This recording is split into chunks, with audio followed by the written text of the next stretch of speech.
नमस्कार मंडळी. आज आषाढ विशेष आणखीन एक रेसिपी मी तुमच्यासोबत शेअर करते जी खमंग खुसखुशीत होते. आपल्या सगळ्यांनाच खूप आवडते.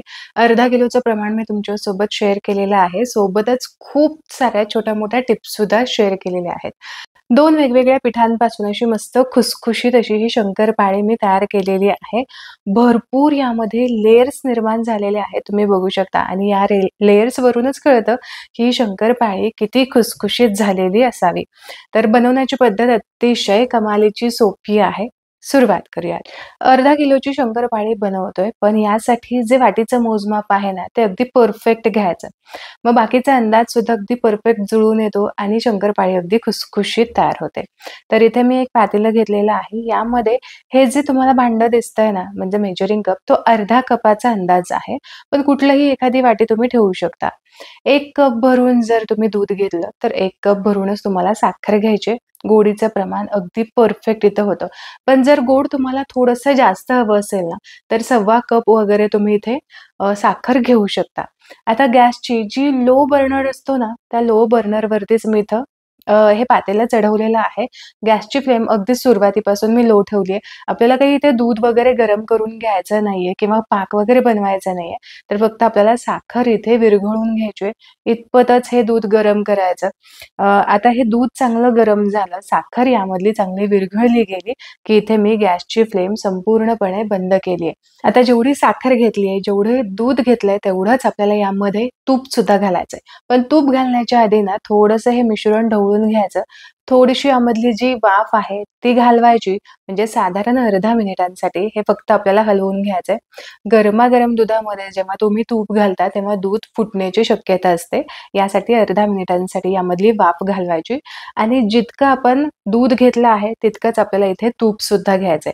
तूप वितळवून घ्या म्हणजे कसं तुपाचा अंदाज आपल्याला व्यवस्थित येतो.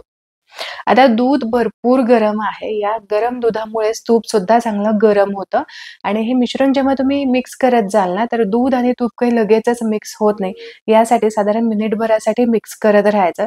जितकं मिक्स होईल तितकं होऊ द्यायचं. बाकीचं जर अगदीच मिक्स नाही झालं, तर तुम्ही तसंच हे मिश्रण वापरू शकता. ही अतिशय साधी सोपी पद्धत आहे. आपल्याला वेगळं असं मोहन गरम करून घ्यायची गरज पडत नाही. इथे आपलं एक मिश्रण असं शंकरपाळीसाठी तयार झालेलं आहे. हे गरम आहे तोवरच आपल्याला हे वापरायचं आहे. अजिबात थंड होण्याची वाट पाहायची नाही. आता इथं मी 2 प्रकारची पिठं घेतली आहेत. चांगला कप दाबून आणि वरती शीर भरून अशी ही पिठं मी घेतलेली आहे. तर एकामध्ये आहे हे गव्हाचं पीठ. तर इथे 1 कप भरून आधी गव्हाचं पीठ घेतलं आणि याचबरोबर तितकाच मी इथं मैदा सुद्धा घेतलाय. तुम्हाला हवं असेल तर संपूर्णपणे तुम्ही मैद्यामध्ये या शंकरपाळ्या बनवू शकता किंवा मग गव्हाच्या पिठामध्ये सुद्धा या शंकरपाळ्या बनवल्या तरी सुद्धा चालेल. आता मी मैदा आणि गव्हाचं पीठ असं दोन्हीही मिक्स करून बनवतेय. यामुळे सुद्धा खुसखुशीत अशा शंकरपाळ्या तयार होतात. आता आता सध्या 2 कपच घेतलेत, पण लागलं तर आपण आणखीन जास्त इथं पीठ वापरू शकतो. तर इथे मी चिमूटभर अशी मीठ घातलेलं आहे आणि याचबरोबर अर्धा चमचा वेलची पावडर पिठामध्ये घातली. आता हे सगळं हाताने मिसळून घेतलं आणि तयार केलेलं जे मिश्रण आहे, तूप, साखर आणि पाण्याचं, हे लगेचच यामध्ये संपूर्ण ओतून घ्यायचंय. हे मिश्रण जर शिल्लक राहिलं तर ते आपण कुठेच वापरू शकत नाही. यासाठी हे मिश्रण संपवायचं.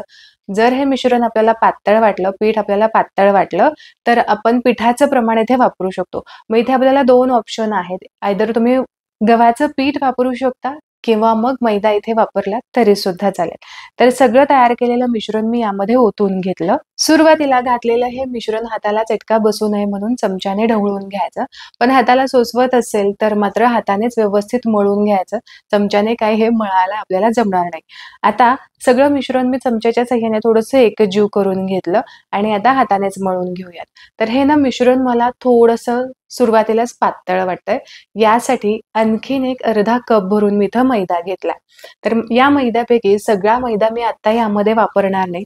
जसा मला अंदाज येईल तसा वापरेल. आत्ता दूध गरम आहे, साखर सुद्धा चांगली वितळली गेली आहे आणि तूप सुद्धा चांगलं कडकडीत गरम आहे. यामुळे हे मिश्रण गरम असल्यामुळे आत्ता जे पीठ आपण मळून घेतोय ते तुम्हाला थोडंसं पातळ वाटू शकतं.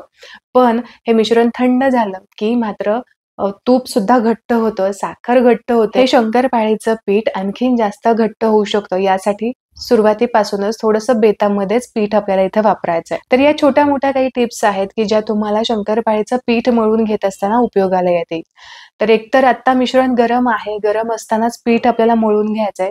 तयार केलेलं साखर, पाणी आणि तुपाचं मिश्रण गरम-गरमच आपल्याला वापरायचं आहे. यामुळे व्यवस्थित पटकन मळता येतं. पिठाचाही अंदाज आपल्याला परफेक्ट घेता येतो. आणखीन एक महत्त्वाची टिप, शंकरपाळीचं पीठ मळत असताना सुरुवातीला कधीही खूप जास्त घट्ट मळायचं नाही. कारण हे मिश्रण आता गरम आहे, त्यामुळे घट्टपणा तुम्हाला सोसवेल. पण नंतर थंड झाल्यानंतर तुम्हाला अजिबात हे लाटता येणार नाही. कारण हे घट्ट झाल्यामुळे तुम्हाला ते पोळपाटावरती सरकणारच नाही. यामुळे शंकरपाळीचं पीठ मळून घेत असताना जसं आपण चपातीसाठी कणिक मळून घेतो की नाही, अगदी त्याच पद्धतीने थोडंसं मऊसूत असं मळून घ्यायचं. कालांतराने ते थोडंसं असं घट्टच होतं. आत्ता हे मिश्रण तुम्ही बघू शकता. याला छान चिरा पडतायत, पण हे अजिबात घट्ट नाहीये. आता हे मिश्रण थोडंसं कोमट आहे, तोवरच याचे मी उंडे बनवून घेणार आहे आणि तोवरच आपल्याला हे याच्या शंकरपाळ्या सुद्धा बनवून घ्यायच्यात. अजिबात आपल्याला खूप वेळ मुरत ठेवण्याची गरज नाही. लगेचच तुम्ही बनवायला हे घेऊ शकता. आता इथे 3 उंडे मी बनवून ठेवलेले आहेत. थोडेसे आधी मळून घ्यायचे आणि मग हे उंडे बनवून ठेवायचे. म्हणजे लाटायला सुद्धा अगदी सोपं जातं. आता जो पिठाचा मी अंदाज तुम्हाला सांगितला ना, तर तो साधारण एक 400 ते 450 ग्रॅम दोन्ही पीठ मळून असतील आणि याचबरोबर तुपाचा जो अंदाज सांगितला, तो 125 ml मी इथं तूप घेतलंय आणि 125 mlच मी इथं दूध घेतलेलं आहे आणि त्याच हिशोबानुसार मी इथे साखर सुद्धा घेतली आहे. साखरेचं प्रमाण तुमच्या आवडीप्रमाणे थोडं कमी जास्त करू शकता. इथे मी शंकरपाळी थोडीशी मध्यम गोड ठेवली आहे. तर इथे मी 3 उंडे मळून करून तर ठेवलेले आहेत. पण नंतर जेव्हा आपण पीठ वापरलं त्यावेळेस मी इथे मैदा वापरलेला आहे. पण तुम्ही इथे गव्हाचं पीठ वापरू शकता. मैदा मी अर्धा कप भरून घेतला होता, तर त्यातला मी पाव कपच वापरलाय. पाव कप तसाच शिल्लक आहे. आता हे पीठ थोडंसं कोमट आहे, तोवरच आपल्याला लाटून घ्यायचंय. एक उंडा यामधला घेऊयात आणि बाकीचे उरलेले झाकून ठेवूयात. आता एक उंडा आपण लाटून घेऊया. तर याआधी हातावरती थोडासा मी हा मळून घेतला. आता उंडा लाटून घेत असताना अगदीच गोल गरगरीत अशी पोळी तयार होईल अशी अजिबात अपेक्षा करू नका. आपण यामध्ये छान मोहन घातलेलं आहे. यामुळे खुसखुशीत होणार आणि साईडला या चिऱ्या पडल्या जाणार. लाटायला अगदी हे सोपं आहे. म्हणजे खूप असं कठीण तुम्हाला लाटायला अजिबात जाणार नाही. पण साईडला मात्र क्रॅक्स आपोआप जाऊ शकतात. थोडेसे हाताने ते सेट करून घ्यायचे. नसतील होत तर आपण नंतर ते कट करून टाकू. आता शंकरपाळीसाठी थोडीशी जाड अशी पोळी लाटली जाते. तर तुम्ही तुमच्या अंदाजाप्रमाणे तुम्हाला किती जाड हवी आहे ना, त्यानुसार तुम्ही ठेवू शकता. तर इथे मी अशी पोळी लाटून घेतलेली आहे. सगळ्यात आधी आपण याच्या कडा कट करून घेऊ आणि शंकरपाळ्या कट करायला घेऊ. आता तुमच्या आवडीप्रमाणे शंकरपाळ्या तुम्हाला कशा आवडतात? छोट्या, मोठ्या, त्रिकोणी किंवा अगदी कापण्यांच्या आकाराच्या आवडत असतील, तर त्या पद्धतीने तुम्ही या कट करून घेऊ शकता. तर इथे मी मध्यम आकार ठेवणार आहे. मध्यम आकाराच्याच इथे मी कापण्या कट करून घेतल्या. एकसारख्या कट करून घेतलेल्या शंकरपाळ्या मी इथे ठेवते. बाकीचे जे आहेत ते आपण काढून घेऊयात आणि नेक्स्ट टाईम आपण उंड्यामध्ये ह्या मिक्स करून घ्यायच्या आणि लाटून घ्यायच्या. तर म्हणजे हे पीठ सुद्धा आपलं वेस्ट जाणार नाही. आता मस्त चौकोनी अशा कट करून घेतलेली शंकरपाळी तुम्ही बघा. साधारण अशी जाड मी ठेवलेली आहे किंवा यापेक्षा सुद्धा जाड तुम्ही ठेवलीत ना तरी मस्त खुसखुशीत अशी होईल. थोडीशी जाडीला जास्त होईल, नानकटाईसारखी दिसेल. आता या तयार केलेल्या, कट केलेल्या शंकरपाळ्या काढून घेऊयात आणि याच पद्धतीने सगळ्या शंकरपाळ्या आधी मी कट करून घेते. हवं असेल तर तुम्ही एका साईडला तळण्यासाठी घ्या, एका साईडला लाटून घ्या, तसं सुद्धा चालेल. आता मिश्रण थोडंसं कमी आहे, साधारण अर्धा किलोपर्यंत ह्या आहेत. तर अर्धा किलोच्या मी एकदम तयार करून ठेवते आणि मग आपण एकदम तळूयात. तर इथे बोलता बोलता आणखीन एक शंकरपाळीची लाटी लाटून झालेली आहे. कट करून मी या ताटामध्ये काढून घेते. आता इथे सगळ्या शंकरपाळ्या लाटून कट करून झाल्या, तळण्यासाठी घेऊयात. इथे मी तेल गरम करण्यासाठी ठेवलंय, पण तेल गरम करत असताना खूप कमी गरम असणारं तेल किंवा अगदीच कडकडीत असणारं तेल आपल्याला नको. मध्यम गरमपेक्षाही थोडंसं कमी असेल ना तरी सुद्धा चालेल. कारण शंकरपाळी आपल्याला तळण्यासाठी थोडासा जास्त वेळ लागतो. आता सुरुवातीला तेल कसं गरम झालंय हे चेक करून घेऊ. तर यासाठी मी काय केलं, शेवटी जो आपला थोडासा गोळा उरतो त्यापैकी एक छोटीशी पुरी तयार करून पाहिली. कारण अगदीच थोडासा जर तुम्ही यामध्ये शंकरपाळीचा किंवा पिठाचा भाग टाकलात ना, तर एवढं काही लक्षात येत नाही. यासाठी शंकरपाळीच्या आकाराचा एखादा भाग यामध्ये टाकायचा किंवा एखादी शंकरपाळी तुम्ही टाकून एक अंदाज घेऊ शकता तेलाचा. तर तेलामध्ये टाकल्यानंतर खूप असे बुडबुडे आले नाहीत. अगदी सावकाशपणे ही शंकरपाळी तळत आहे. पटकन असा रंग सुद्धा आलेला नाही. याचाच अर्थ आपलं तेल खूप जास्त गरम सुद्धा नाहीये किंवा अगदीच कमी सुद्धा नाहीये. जर तेल खूप कमी असेल ना, तर शंकरपाळी तेलामध्ये विरघळू शकते. तेल जास्त गरम वाटत असेल, तर गॅसची फ्लेम बंद करा. साधारण मिनिटभरासाठी तसंच थांबा. मग गॅसची फ्लेम चालू करून लो फ्लेम ठेवा. कमी गरम झालं असेल तेल, तर मात्र साधारण अर्धा मिनिटांसाठी मीडियम फ्लेम ठेवायची. अर्ध्या मिनिटामध्ये तेल चांगलं गरम होतं. शंकरपाळीसाठी खूप कडकडीत तेलाची गरज नसते. आता या तेलामध्येच आपण शंकरपाळी घालूयात आणि चांगल्या या तळून घेऊयात. लक्षात घ्या, की जेव्हा तेल गरम होतं, मध्यम आचेवरती तेल गरम करून घ्यायचं आणि यानंतर सुरुवातीपासूनच गॅसची फ्लेम लो ठेवायची.